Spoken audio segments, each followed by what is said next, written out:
My wife's friend, Stuart, told me that. My wife has a lot of gay friends. Stuart's their leader. She has a lot of gay friends. And I don't like them. Not because they're gay, I'm just judging them on the merits of their character. They're just not nice dudes. They're rude house guests. They're sitting on my couch, giggling with my wife, eating my mother macaroons. And I come in, they act like the party's over. Hey, Stuart, what's going on? This guy talks to me the way a cat would speak if a cat could talk. Hi, David.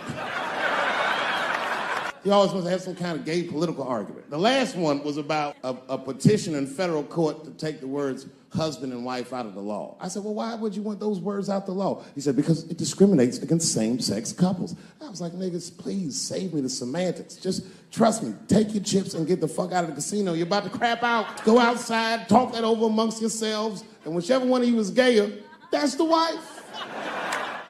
I've never seen somebody in the office so high with the most just basic fucking solutions. We should not let any more Muslims in the country till we can figure out what's going on. Did he just say, figure out what's going on? Who doesn't know how to do basic math? Let's count it out. There's been 17 mass shootings in the United States. 4 of them were done by Muslims. None of those 4 Muslims were from any of the 7 countries in your stupid-ass original band.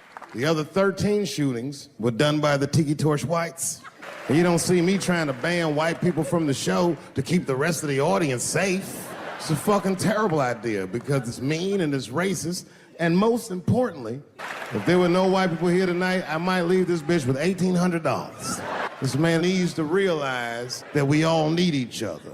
And that's why we will never, ever be able to beat China. Because everybody in America is racist and everybody in China is Chinese. This guy, R. Kelly, got another sex tape out now. This guy makes more sex tapes than he does music. He's like the DJ Khaled of sex tapes. Another one. Like, damn. The new one's so bad that they didn't even show it. 16 times the girl's age was mentioned. Isn't that crazy? This motherfucker's an idiot. He was fucking her like, yeah, this is the best 14-year-old pussy I've ever had in my life. And she was like, you like this 14-year-old pussy? He's like, oh, yeah, I love this 14. I'm like, man, you need to shut the fuck up. You got to give your lawyer something to work with.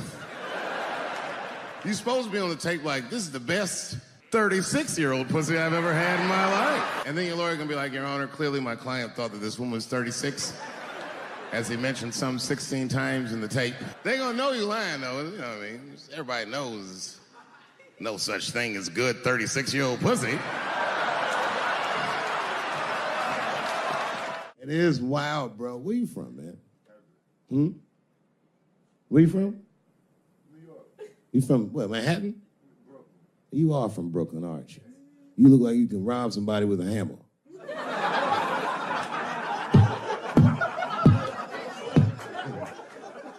Brooklyn niggas rob you with shit they find around the house. I just got stabbed with a toothbrush. This nigga must be from Brooklyn. I'm fucking around. I think, okay, again, of all those letters, the T has the toughest road ahead. In fact, I think the T should stand for tough road ahead. They've got the longest mental gap to bridge. That's all I'm saying. Because, you know, whenever I see one of them T's on the street, I don't mind them, but I'll be like, man, I miss Bruce. I'm sorry, guys. I'm 42. I remember Bruce Jenner. Before the Kardashians, before all that, this motherfucker was a white American superhero. It was amazing. He was beating Africans at track and field. We'd never seen anything like it. He was on my cereal box growing up. You know how much of that cereal I ate? Nigga, I didn't know he was gonna do that. I knew before you guys knew. I heard things on the street in Hollywood. You know, you just be out, see people. Hey, what's up, Kanye? Why the long face? Nigga, you'll see. Got 2 mother-in-laws now. There was a big dance coming up in the middle school. I was 12 years old. I said, Dad, can I go to the dance? He said, of course you can go to the dance. I want you to get out and meet some more kids. I said, great. It costs $3 to get in. And my dad said, ooh, sorry, son, I don't have it. I was like, what the fuck? You don't have $3? Well, then how are we alive, Dad? Dad said, if you want to go to the dance bad enough, I'll tell you what. There's some money in the change jar. Get the money from there. I was 12 years old. That's what I did. I showed up to the dance early. There's a long line of kids waiting behind me while I'm at the door trying to count out 300 pennies to get inside. I will never forget this shit as long as I fucking live. Oh, man, you know, if you've been poor, you know what that feels like. You ashamed all the time. Feels like it's your fault. And all them kids was laughing, ha, ha, ha. Look how poor Dave Chappelle is. Like, when I think back at it, that's really the only time in my life that I ever thought to myself, I should kill everybody at school. No, this is what I mean. Okay, look, okay, you're an Asian dude. No, I say this with no disrespect, but we're all Americans, right? And we can agree that America has a huge body count all over the world, but nowhere more than Asia. Literally, if you look at history, recently, we have bombed the masculinity out of an entire continent. We dropped 2 atomic bombs on fucking Japan, and they've been drawing Hello Kitty and shit ever since. There's a lot of lady boys in the wake of our bombs, and I know these things because my wife is Asian. She's Filipino. All right, well, okay, so that explains it. Now you know why you see me at all those Filipino events. I'm not there picking up pussy, I'm dropping some off.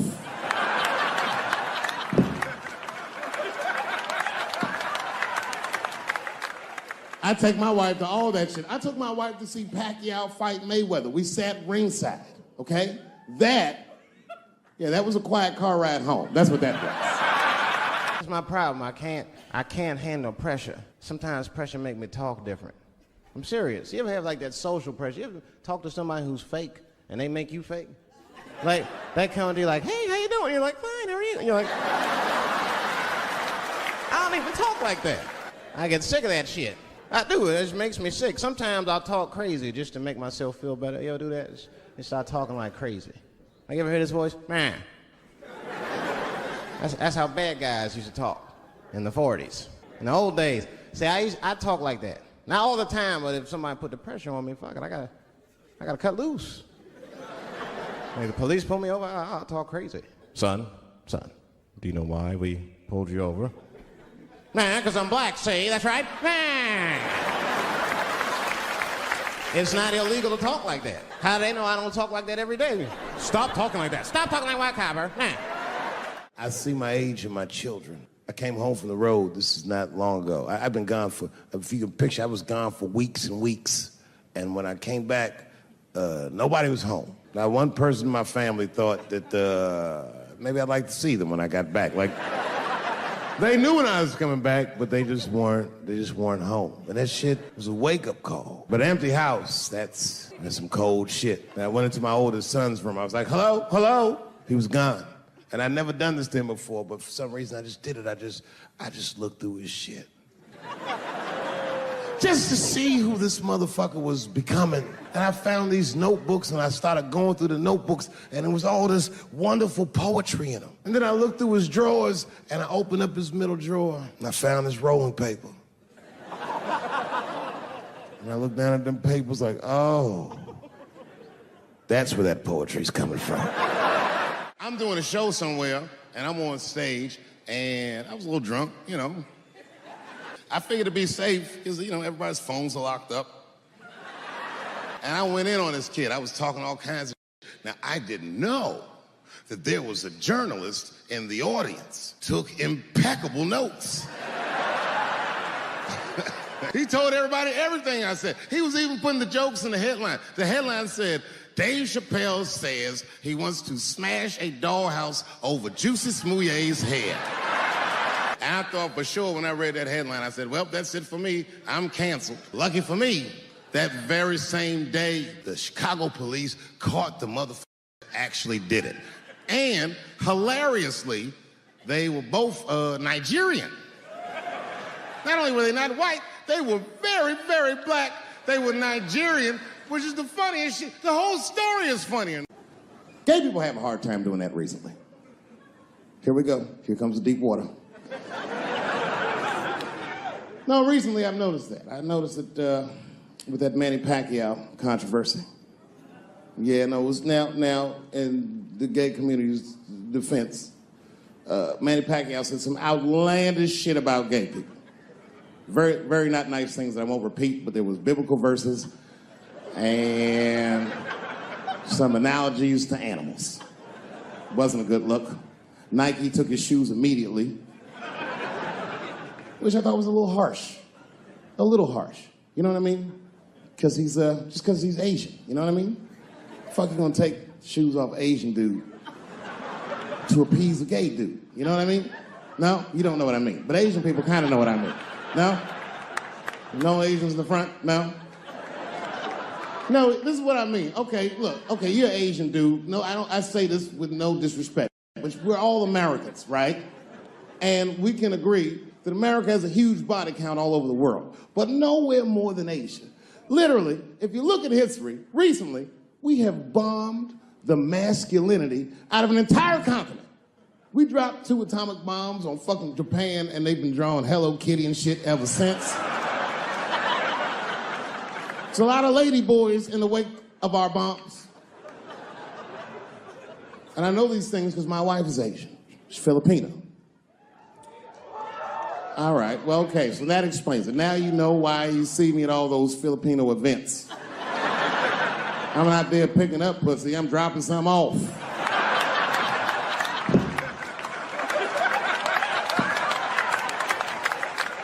I take my wife to all that shit. I took my wife to see Pacquiao fight Mayweather. We sat ringside, okay? That was a quiet car ride home. That's what that was. But if you know what's popping in the Philippines, you know that they got a whole generation of kids in the Philippines growing up without their mothers.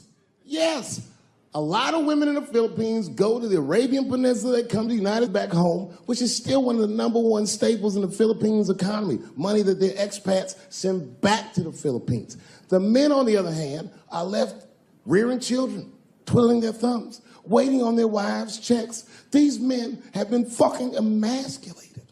And then suddenly, a boxer rises from amongst them and reinstates their manhood with his motherfucking fist. This is not the guy you're supposed to ask, what do you think of homosexuals? He's not your champ. Shit. That's why I don't have a sneaker deal, because if you say something that people don't like, they'll take your fucking shoes off. Road ahead. They've got the longest mental gap to bridge. That's all I'm saying. Because, you know, whenever I see one of them T's on the street, I don't mind them, but I'll be like, man, I miss Bruce. I'm sorry, guys. I'm 42. I remember Bruce Jenner. Before the Kardashians, before all that, this motherfucker was a white American superhero. It was amazing. He was beating Africans at track and field. We'd never seen anything like it. He was on my cereal box growing up. You know how much of that cereal I ate, nigga? I didn't know he was gonna do that.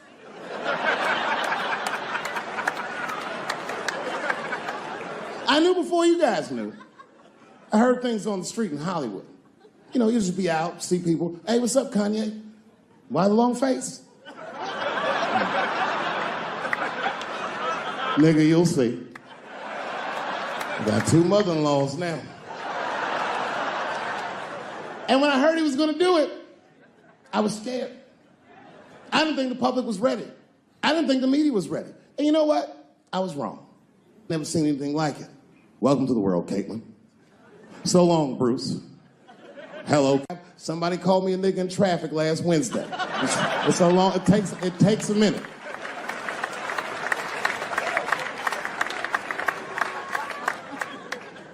My wife's friend, Stuart, told me that. My wife has a lot of gay friends. Stuart's their leader.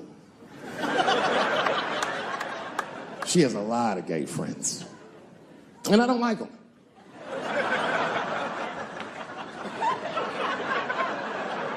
Not because they're gay, I'm just judging them on the merits of their character. They're just not nice dudes. They're fucking rude house guests. They're sitting on my couch, giggling with my wife, eating my motherfucking macaroons. And I come in, they act like the party's over. Hey, Stuart, what's going on? This guy talks to me the way a cat would speak if a cat could talk. Hi, David.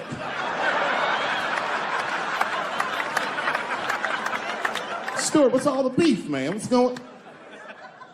He always wants to have some kind of gay political argument. The last one was about a petition in federal court to take the words husband and wife out of the law. I said, well, why would you want those words out the law? He said, because it discriminates against same-sex couples. I was like, niggas, please save me the semantics. Just trust me, take your chips and get the fuck out of the casino. You're about to decide, talk that over amongst yourselves, and whichever one of you is gayer, that's the wife.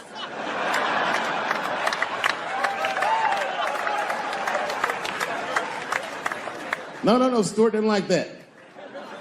Stuart educates me about this movement, you know what I mean? I didn't even know shit about it. He told me it's called LBGTQ.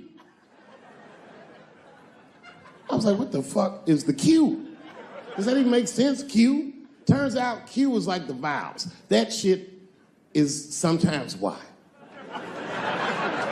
It's for gay dudes that don't really know they're gay. You know what I mean? Like prison fags who are like, well, I'm not gay, nigga. I'm just sucking these dicks to pass the time. I'm not G, I'm Q. Ugh.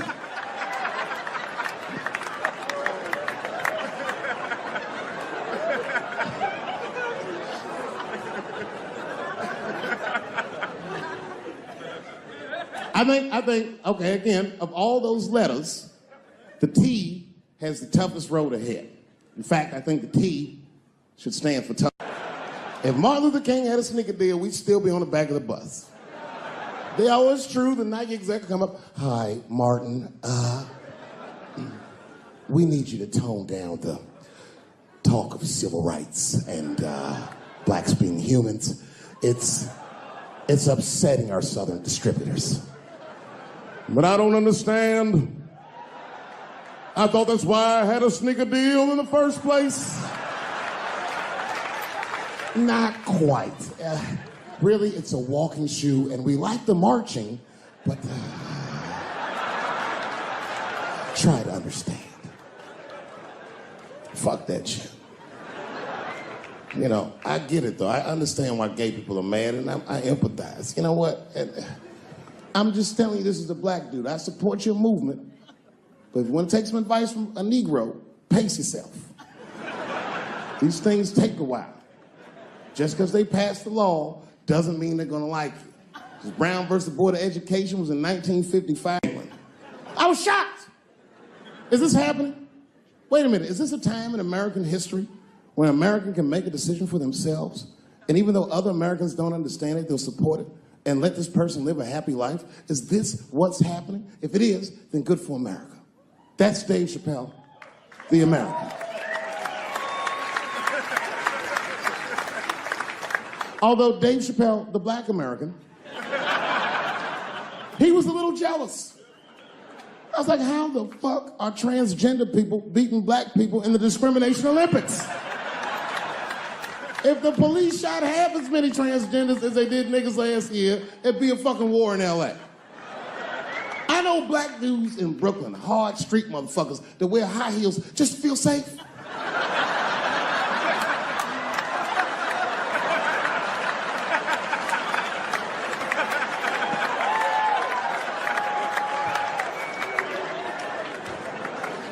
Transgenders are gangsters. I used to do business with a transgender in Hollywood. Man, everybody would be scared of her in the boardroom. She walk in there, newly minted woman, high heels, purse. Shit.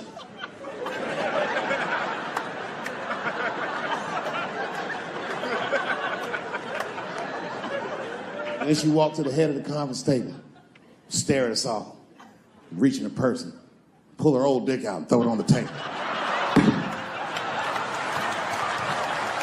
Let's talk business, gentlemen. Ah!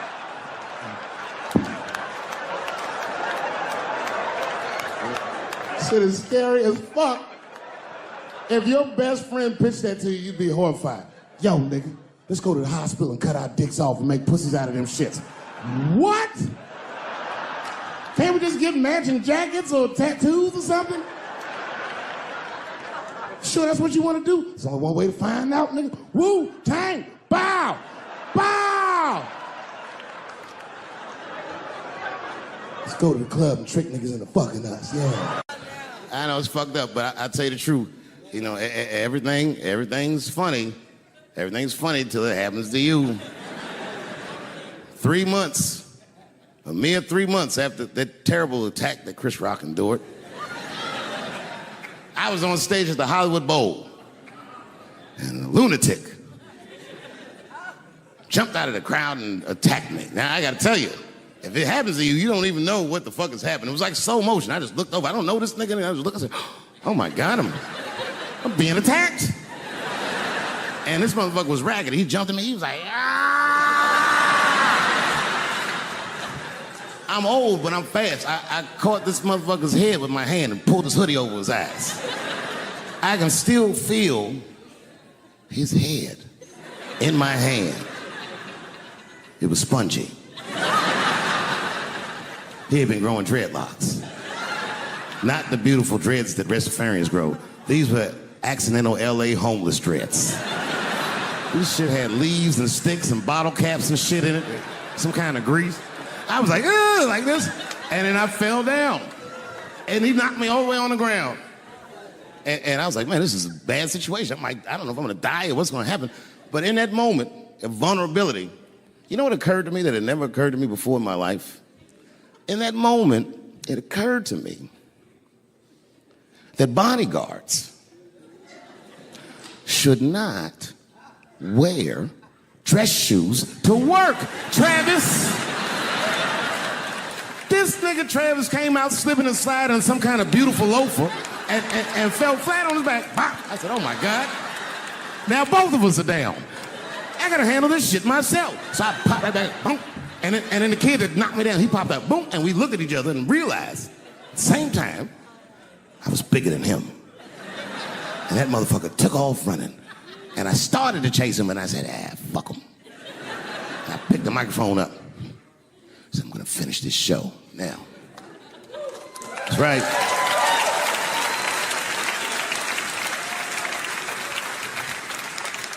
For 3 months before that, I'd been making fun of Chris Rock. And people would ask me all the time. They'd say, Dave, what would you do if you were Chris Rock and Will Smith slapped you in the face? And to this day, the answer is the same. Well, I don't know what I would have done. I've never been in a situation that extreme. But I do know now what Will Smith would not have done. And that is enjoy the rest of his evening. Man, listen. We gave that kid a good while. We was whooping his ass. Not we, I mean, I was on stage trying to think of a joke to tell, but they was beating this nigga up right behind me. Everybody could see it. Everybody could see it. And I'm sitting up there trying to think of what to say. And I'm tongue-tied. Me, of all people, can't think of anything to say. Look at my karma. Just that moment. Of all the people in the world, Chris Rock walks from backstage, walks up to me in front of 20,000 people, grabs the mic out of my hands and looks at the crowd and goes, was that Will Smith?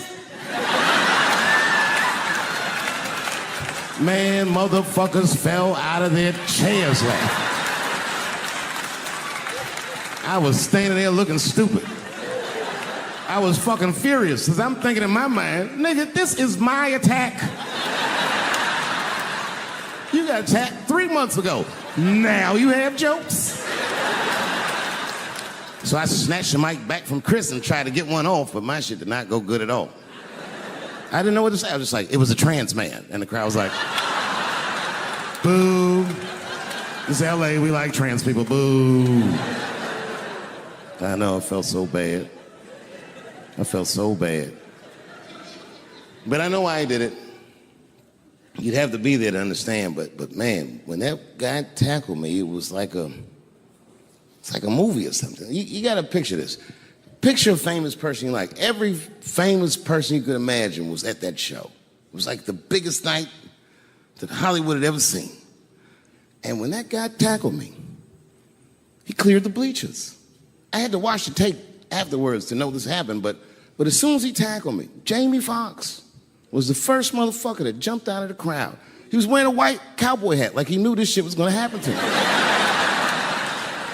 Never seen this nigga in a cowboy hat before. And Jamie started chasing that motherfucker around like any given Sunday. And that kid was fast as shit, was juking and shaking, and he broke Jamie's ankles, and he just kept running. And then Jon Stewart from The Daily Show ran from backstage and jumped at this motherfucker like Super Jew. He was like, ah! And the kid seen Jon coming, so he jumped back, and Jon went flying that way. And this kid was fast. And then he turned around. He sees the emergency exit. He starts running for the emergency exit.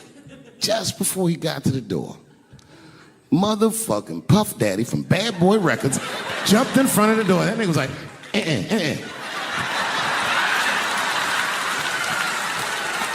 Boy, Puffy got that motherfucker. And then every celebrity just ran out because every celebrity saw themselves in me, and they just started beating the fuck out of that kid. And I know Chris was backstage looking like, nobody helped me.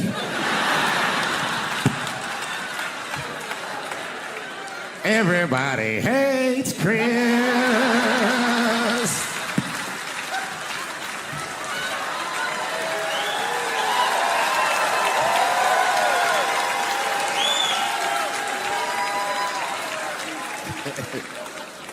Look, it was way more intense than what you guys might have read. I don't know what you read, but the kid, while we was beating on him, reached in his waistband, pulled out a .22 caliber pistol. That shit was mayhem. Everybody started screaming, oh my God, he's got a gun. He's got a gun. And then I got scared. I was in the back, but I was scared because I knew that everybody that was with me was armed. Yes, if they had shot and killed this kid on stage at the Hollywood Bowl, like I pay you to do, Travis.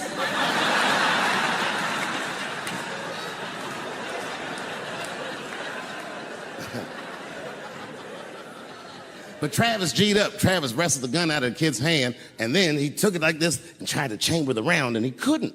So he pulled the trigger, and it wasn't a gun. A knife blade popped out of the front. I guess this kid was gonna stab me. Some scary shit. So the next night, even though I didn't have a show, I said, I gotta get right back on stage. And I went and did a show. And someone in the audience screamed out, Dave, what happened with the attack? And I didn't know there was journalists in the room. All I said was that this nigga had a knife that identified as a gun. I got 6 more weeks of bad press for that joke. I didn't even do nothing to this nigga. That's not right. That was not right. And then the New York Post went to the jail and interviewed my attacker like he was some kind of hero. And I read that interview. It turns out the entire attack was my fault. Yes, I triggered him. I didn't mean to. I had done jokes about the homeless. It turns out this young man was homeless. And I mean, there's no way I could have known this. But I will say, for a homeless guy, this nigga had incredible seats.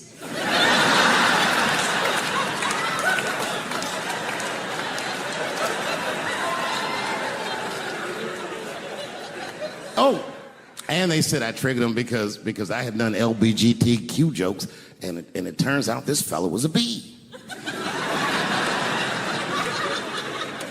That was the headline in the article. It said, Dave Chappelle's alleged attacker is bisexual. I said, alleged attacker? This motherfucker definitely attacked me. I'll show you the tape. He's allegedly bisexual. I'm gonna need to see him suck somebody's dick before I believe the rest of this article.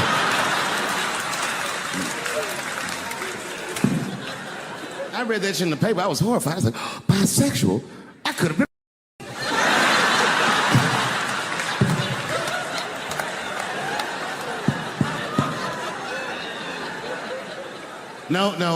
No, you know what though?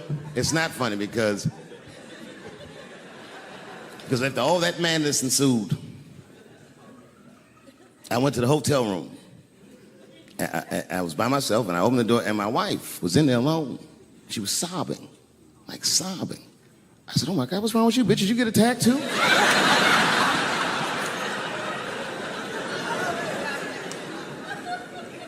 And she's crying, and she said, oh my God, David. She said, if you had died tonight, me and the kids would have nothing.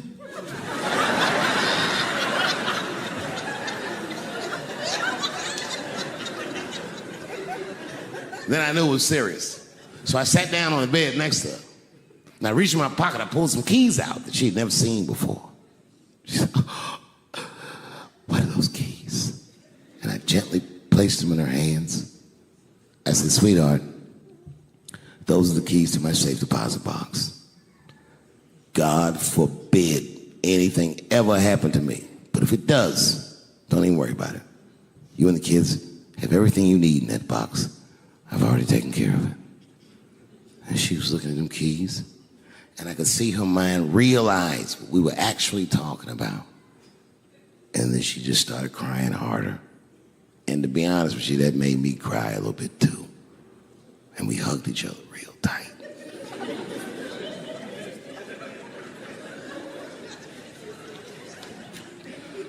Do you know this bitch looked in the box while I'm alive and well?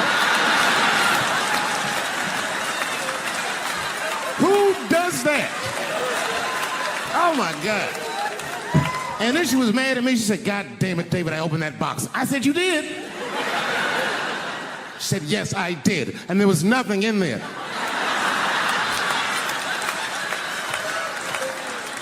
I said, nothing? Oh. She said, nothing except your stupid joke book. I said, whoosh. I said, well, sweetie, look. If you tell those jokes exactly how they're written, you and the kids should be fine. They're really good jokes.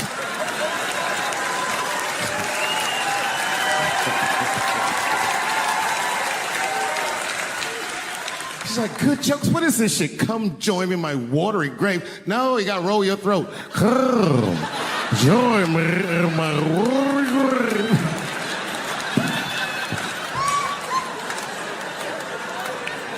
And me and her, like, we weren't arguing, but you know what I mean? She was just like, you need to stop doing that. And then I tried to change the subject. I go, how is school going, boys? And my sons tell me, well, we didn't have school today, technically. I'm like, well, what's going on? He said, well, there was like a school shooting drill. I never heard of this. You know what this is? They have drills that they make kids do where they practice what to do if somebody comes to shoot up their school. I'd never heard that before. I was like, what the fuck? Then I had to tell my sons the truth. I didn't want to tell them this shit. Son, listen to me. Fuck that drill. Somebody comes to your school and wants to shoot it up, I'm just gonna be honest with you. You probably gonna get shot, nigga. I'm just being real.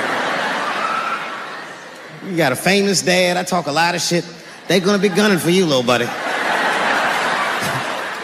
Just stay low and run in a zigzag pattern and don't try to save anybody, son. Do you understand me?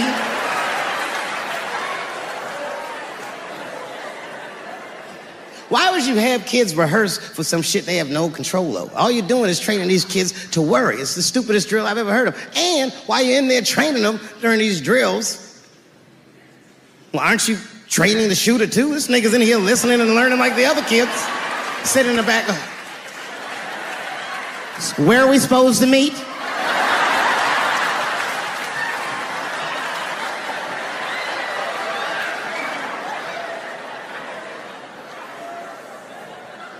If you're a parent, this shit is terrifying.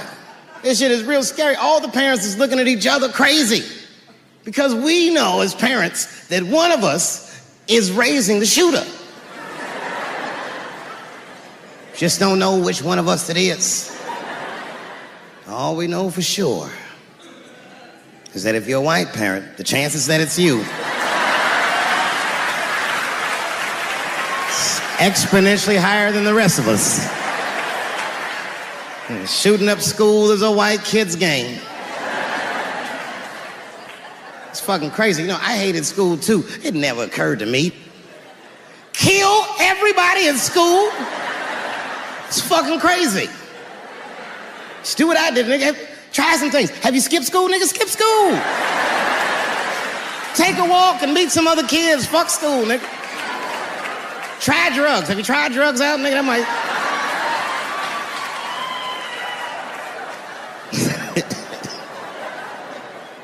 Some scary shit. I've given this a lot of thought. I don't see any peaceful way to disarm America's whites.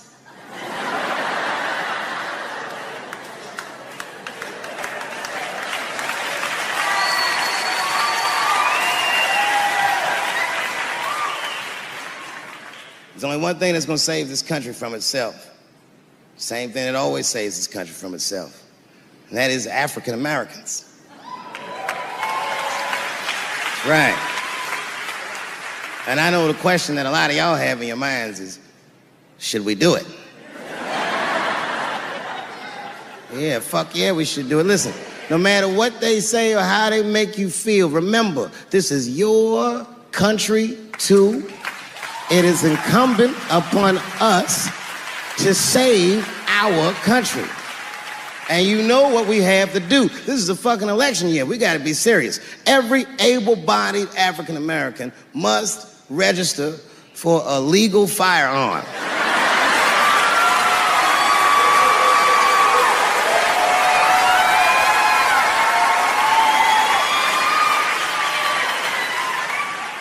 That's the only way they'll change the law.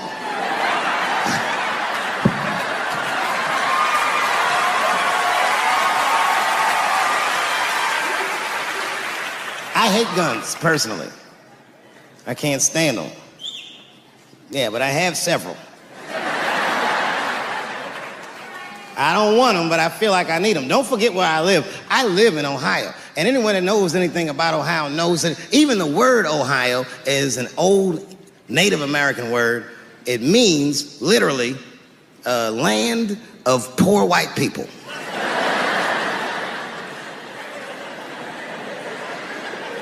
And I don't know what's going on down here, but in my experience, poor white people love, and I mean they fucking love, heroin. They can't seem to get enough of it. I didn't even know what I was looking at first. I was just driving like, why are all these white people so sleepy out here? Do you think?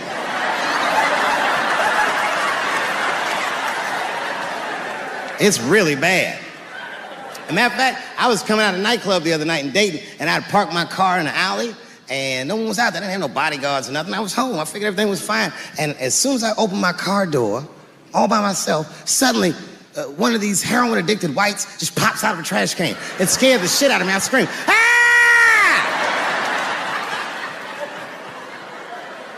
And then I realized it was a woman. She was fucked up. She's like, hey, man, relax, okay? I'm sick, all right? I need some drugs, man. Please, I'll suck your dick for $5, man. I was like, ugh. 2.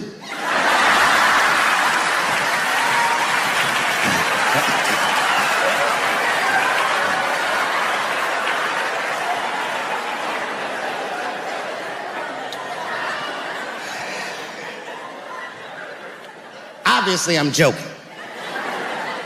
This opioid crisis is a crisis. I see it every day. It's as bad as they say. It's ruining lives. It's destroying families. Sadly, you know what it reminds me of, seeing it? It reminds me of us. These white folks look exactly like us during the crack epidemic. You know, it's really crazy to see. And all this shit they talk about on the news about how divided the nation is, I don't believe it. I feel like nowadays we're getting a real good look at each other. It's wild because I even have insight into how the white community must have felt watching the black community go through the scourge of crack. Because I don't care either. Hang in there, whites. Just say no. What's so hard about that?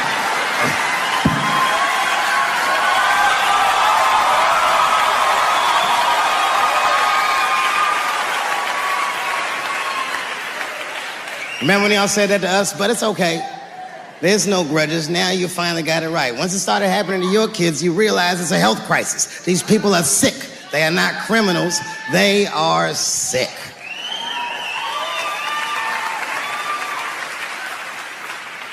Be that as it may, I'm armed to the teeth. First gun I bought was a 12-gauge shotgun. I didn't want the gun. Remember, though, I'd moved to a farm, and I was sitting there on the porch, and I see a white dude walking across my property, entitled, like he's supposed to be there. He had a rifle over his shoulder, too. Ain't that a bitch? I said, what the fuck is this guy doing on my property? I was mad as shit, but I was unarmed. So I ended up just waving to this motherfucker like a bitch. I was just like...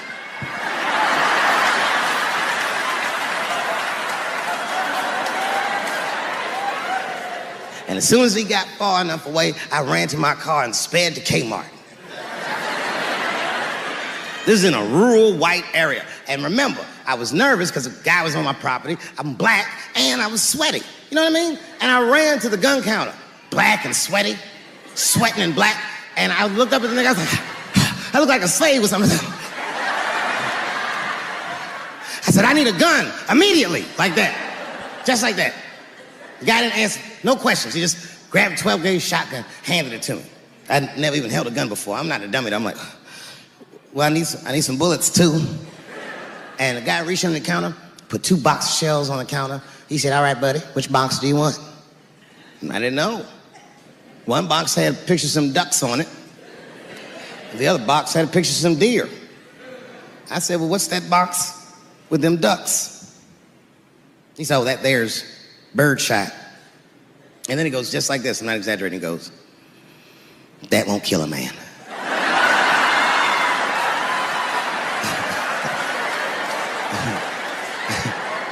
He said, it'll just pepper him up nicely. I said, what the fuck? Pepper? You know what it means to pepper a motherfucker up?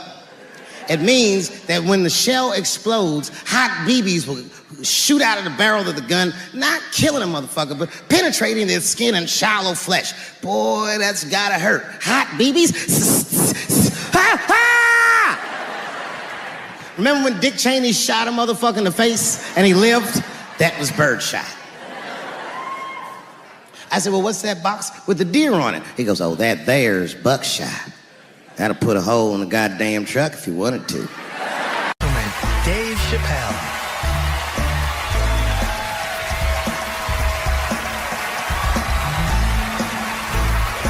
Thank you. Oh, boy, I'm very nervous. No pressure. During the Civil Rights Movement, I can't read what's on the teleprompter. Some about black America and white America. There's black Americans and there's white Americans. We're all one America. So if you don't mind, this is not live, is it?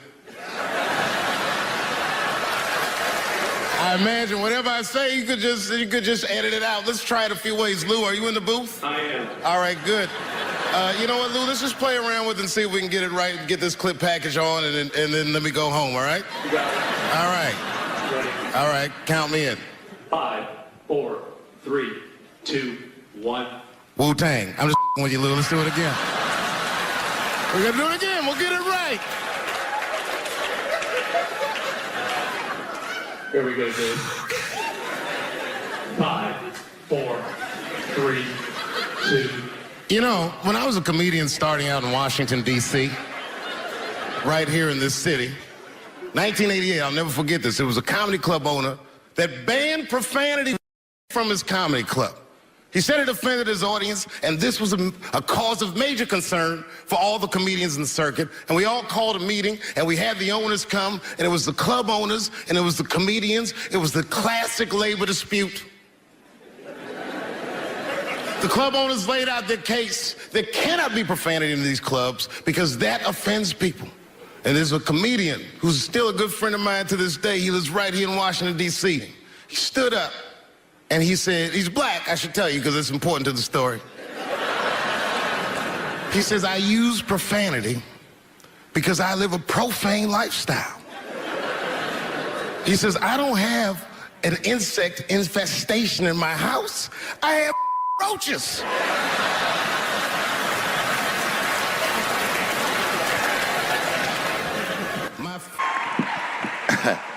Man, I gotta tell you, when I was sitting here watching what all the other honorees have done with their lives, I started feeling like shit. Like, this is terrible.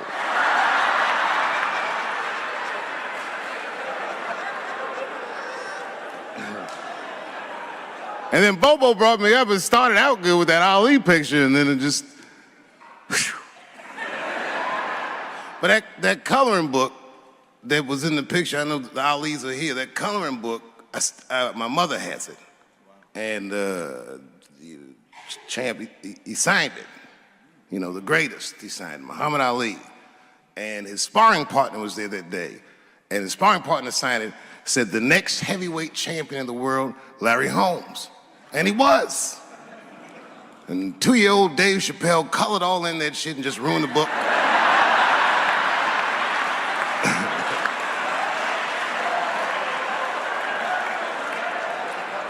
But I remember part of the book that I remember real vividly, because I asked my mother about it when I was a kid. There's a part where there's a picture of Ali throwing his Olympic gold medal into the Ohio River. That's why it's so weird for me being here. You know, both my parents were very brilliant. My dad went to Brown in 1955. That's right. He told me at the time he was one of 3 black students. He said one of the guys got accused of a rape that he probably didn't commit. And the other guy killed himself, and Dad said, and I left. And see, that's what makes us Chappelle's great. We know when to quit.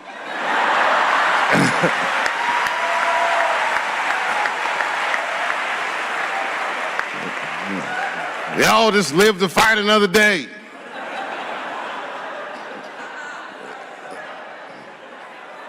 I gotta say, I'm very honored to be here, and I'm very honored to be here with the other honorees. Really, I'm like very humbled by you all, the work that you do, and you all make me want to be better. All of you.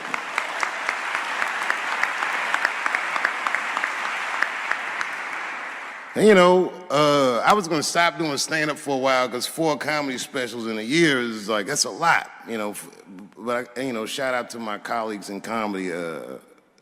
I just want to say that in a way, this for me belongs to my mother primarily, who was an African American studies professor, and a lot of the content that I say, she raised me well. I'm not an uninformed person.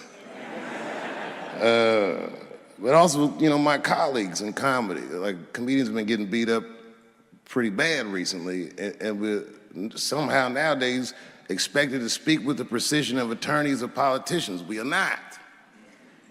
I always think of James Baldwin. You know, James Baldwin was one of my favorite writers because he managed to tell white people what they feel like to be around.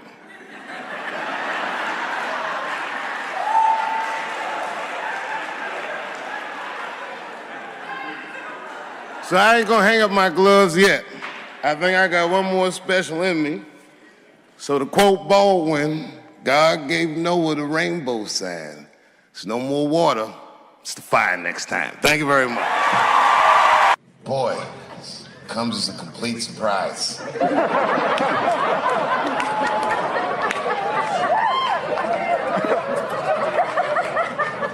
I mean, I read all the reviews, and they said so many terrible things. They were embarrassed for me. I had lost my way. It wasn't even worth watching.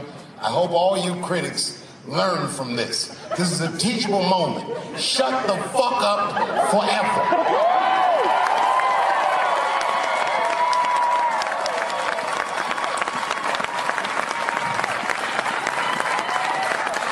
Two in a night. These aren't them. These are the ones I want for the other ones, motherfucker. I would like to thank my editor who was nominated. Unfortunately, he did not win, but I couldn't have been more honored to work with Jeff Urin.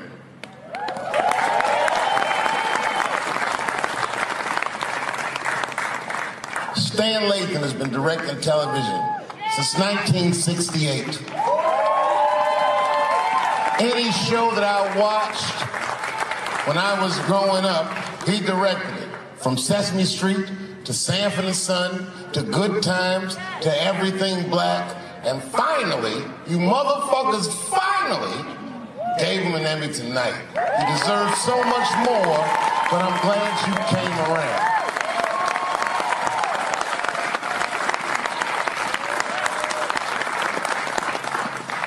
I'd like to shout out all the other nominees tonight. Tiffany Haddish and Patton Oswalt and Hannah Gatsby and Brother Mulaney. You guys are an inspiration to me, and I'm honored to be nominated with you. I'm sorry that you didn't win tonight, but who gives a fuck anyway? It's a special night because comedy gets to be itself. It's all we've ever wanted. I hope the war is over. We good? And as always, I'd love to thank my wife, Elaine.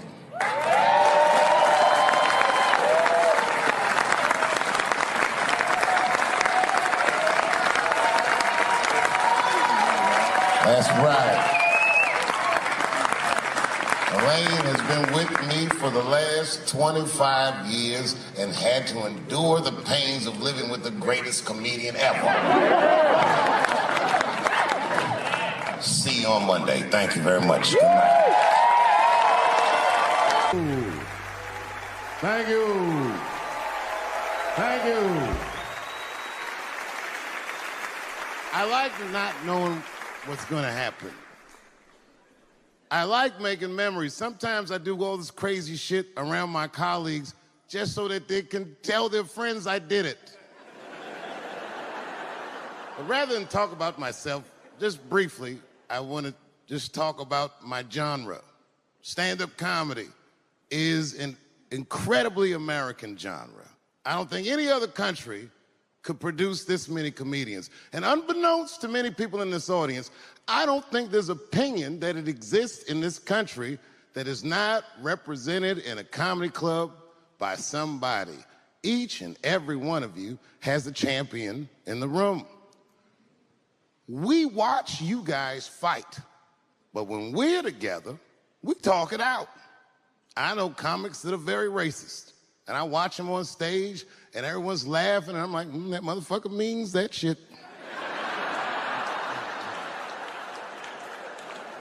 Don't get mad at them, don't hate them. We go upstairs and have a beer, and sometimes I even appreciate the artistry that they paint their racist opinions with. Man, it's not that serious. The First Amendment is first for a reason. The Second Amendment is just in case the first one doesn't work out. We gotta let some air out of the ball, man. The country's getting a little tight. It doesn't feel like it's ever felt in my lifetime. So tonight, I am honored that my colleagues are here in comedy and in music.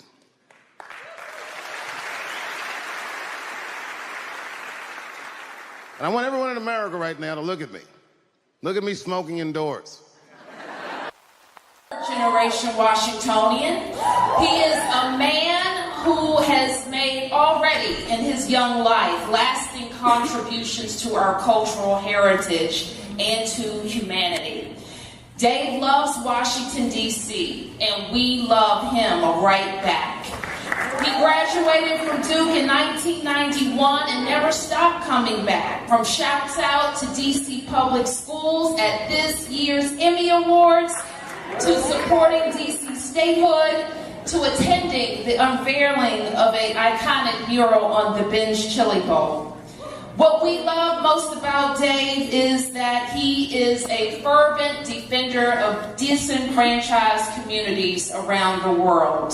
He's a husband, a father, and he is committed to doing things his way, the Dave Chappelle way, the brash, clever, in-your-face way, and always speaking up for Washington, D.C. Chappelle has long advocated for D.C. public schools, and we were so proud that he helped D.C. public schools trend at the Emmy Awards all across the world. He told people what we already know. Our commitment to public education is unmatched, and our children's talent is even greater. We say to the world that it's obviously D.C. public schools when we're talking about standing up and speaking up for success.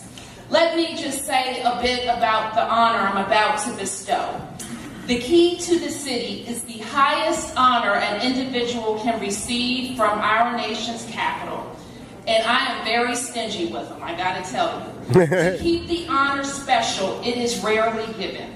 It symbolizes the freedom of the recipient to enter and leave the city at will as a trusted friend to DC residents. And as Mayor of Washington, DC, it is my privilege to present a key to the city to a DC Public Schools alum, an Emmy Award winner, in recognition of his outstanding comedic craft, artistic merit, promotion of DC values, and overall perseverance. Ladies and gentlemen, Dave Chappelle.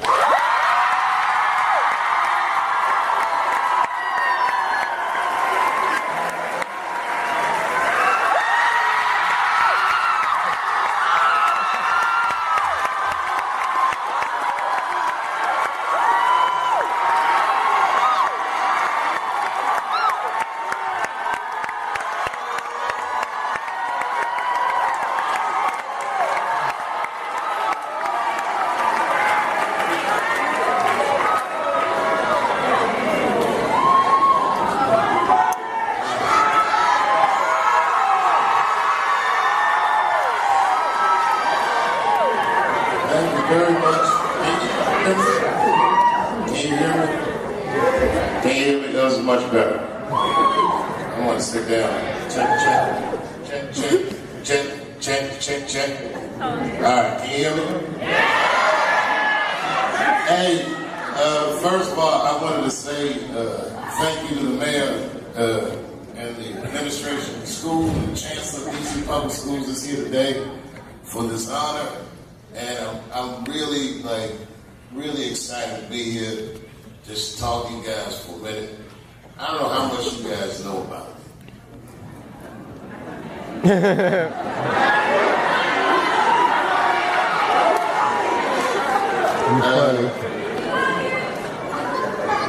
I came to Ellington school year 87, 88. Like a lot of you guys, I had to audition to get in.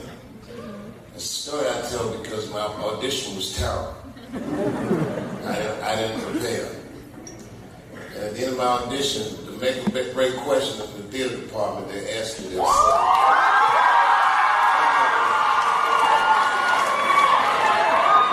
So those of you who audition, you know, I don't know if they asked you this question, but when we was there, they would say to us, why do you want to act?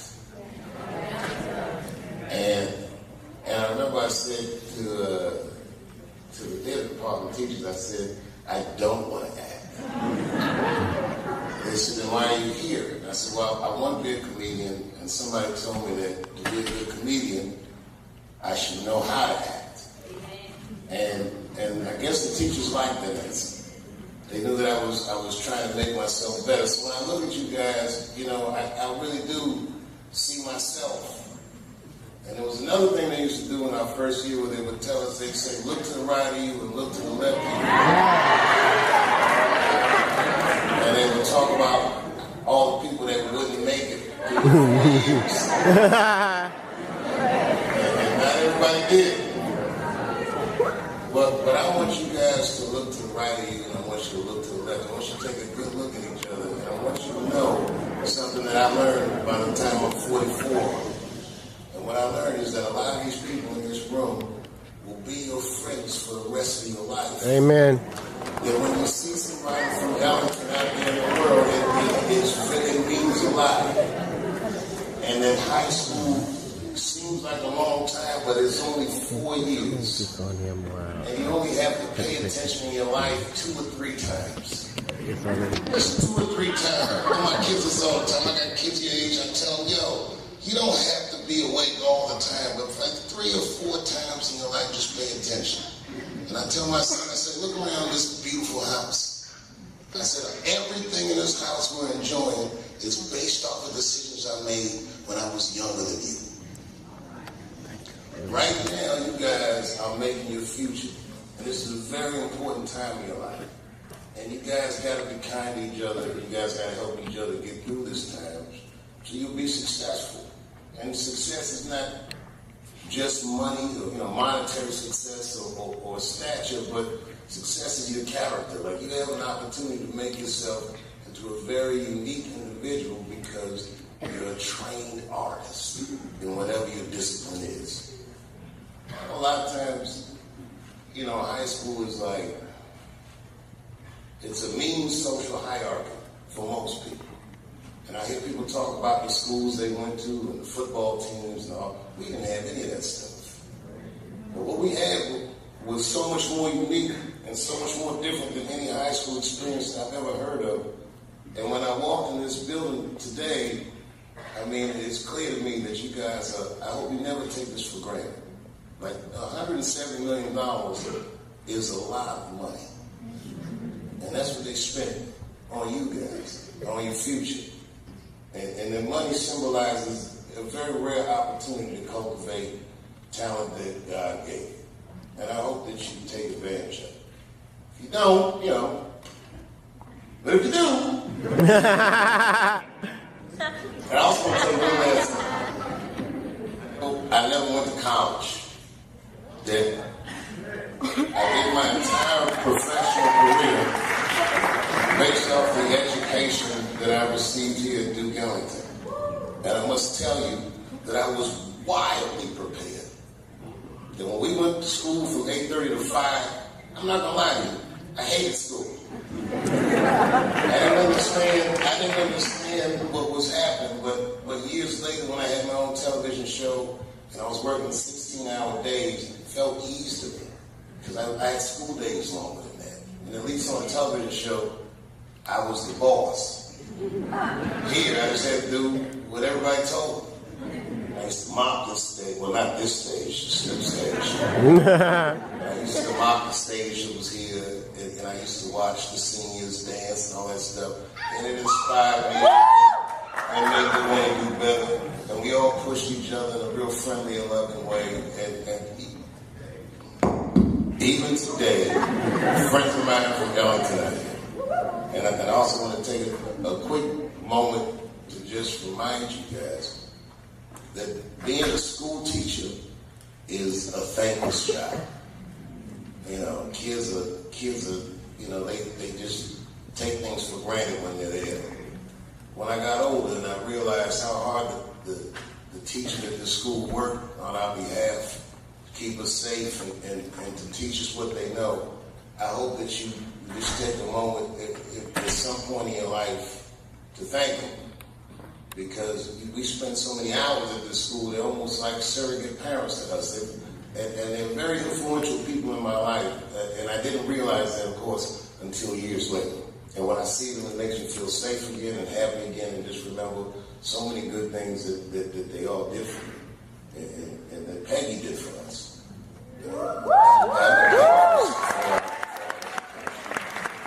So I appreciate the gift that you gave me today. I brought a gift for you. I don't know if it's back there. This is my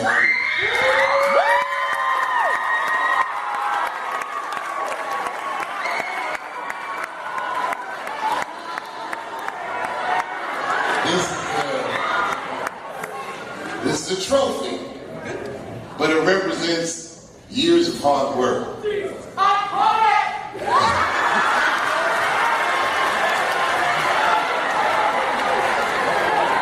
Look, in the course of a career, you go through so many things. You learn on the job, you embarrass yourself, you fall down, you get up, you try harder. Quit my show, people said I'd never work again. I got up, I tried harder. I still do my art almost every day. I still think about my art every day. And I want you guys to have this just so you know that even though the odds are wildly against me, this can happen for you. Thank you, Dave! So this is the people's hand. And every once in a while, let's take a look at it and just know that I started earning this Emmy at this school. Yeah, man. And it's yours now, man. I love you guys. I support you guys. Thank you, guys. Thank you to my teachers. And go back. Thank you.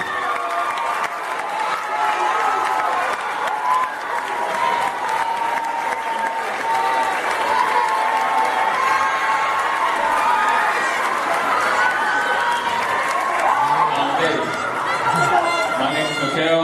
I'm a first-year theater student here.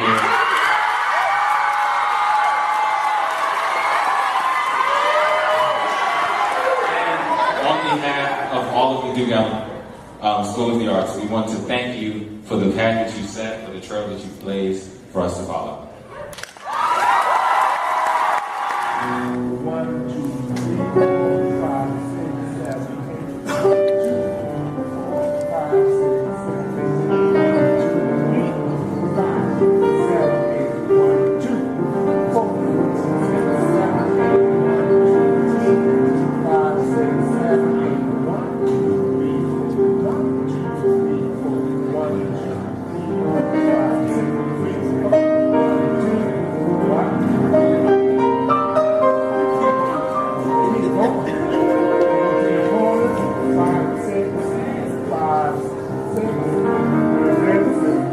1, 2, 3, 4, 1, 2, 3, 4, 1, 2, 3, 4, 5, 6, 7, 8, 1, 2, 5, 6, 7, 8, 1, 2. 1, 2, 5, 6, 7, 1, 2, 4, 5, 6, 8, 2, 2, 1, 2, 1, 3, 5, 6, 7, 1, 3, 5, 6, 7, 8. Thank you very much.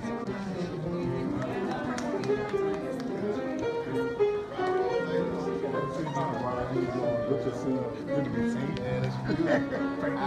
Thank you. Thank you.